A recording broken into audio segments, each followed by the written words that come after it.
Chayyanathallir Sevine Sudumalal Uivahe Eduriyar Nachala. In this video, I am going to talk about how we can spot our ego consciousness, how we can really see the dynamic force of individual Jivatman that is within us. So we talk about self, we talk about Brahman, but all we know is our individual consciousness that is all the time with us, that is projecting the world in the brain because it is activating the brain. It is that ego principle, mind principle, or Jivatman. So, how to spot this ego consciousness? For example, you are going in a car, you are sitting in the back seat, the car is rushing at a high speed, and then suddenly, like there is a sudden brake that is applied, and then there will be something within you that will come to the forefront with such vigor and dynamism. That is nothing but that ego consciousness, the state in which it is expressing itself. It is the dynamic force that will come to the forefront. Whenever it is threatened, it will come to the forefront. So you heard a huge tire busting sound in a busy street or a big furniture getting dropped. That time, due to that high decibels of sound, there is something that comes to the forefront. That is the ego consciousness. That is that dynamic consciousness that will come into individual consciousness that come to the forefront. You will realize how dynamic it is, how powerful it is, how subtle it is, and how unabiding it is.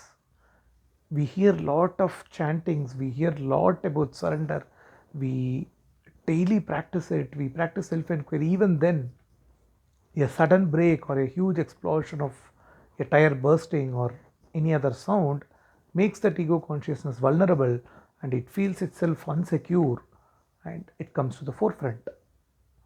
When a dog chases you, that principle, ego principle, is what is coming to the forefront. So the real acid test of how we are progressing in the spiritual cycle is at that moment when it comes to the forefront.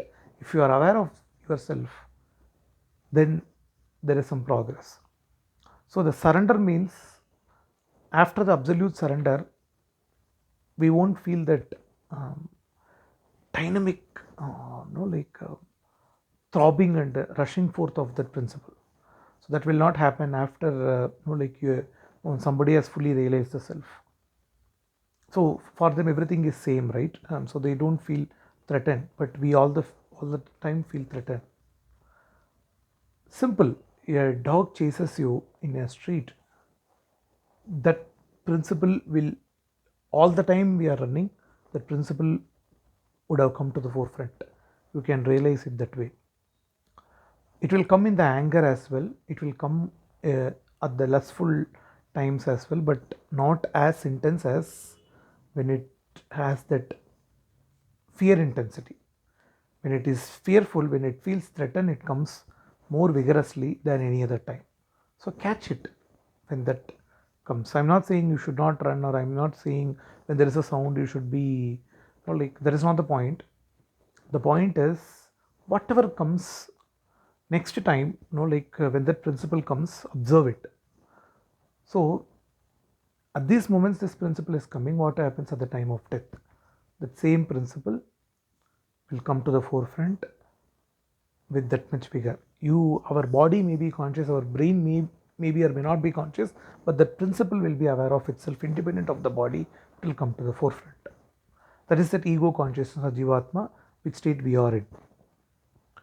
Actually, it is an illusion. Ego is an illusion, but still, within the plane of creation and existence, that is what is creating the individuality in us. So that vital force all along there, take it with confidence, and whenever you do sadhana, try to bring forth that principle to the forefront and involve it in the sadhana. I am talking as if you are different from that principle. It is a mystery, right? So like there is a person doing sadhana and there is a person observing that person doing the sadhana within. So that is a different topic altogether, but uh, the real self and the individual false self, but that's a different topic. But all you focus is experientially be aware of that principle when it comes rush forth next time. ചെയ്യണത്തില് സേവനേ സുടുമലാൽ ഉയവഹേ എതുരേ Arunachala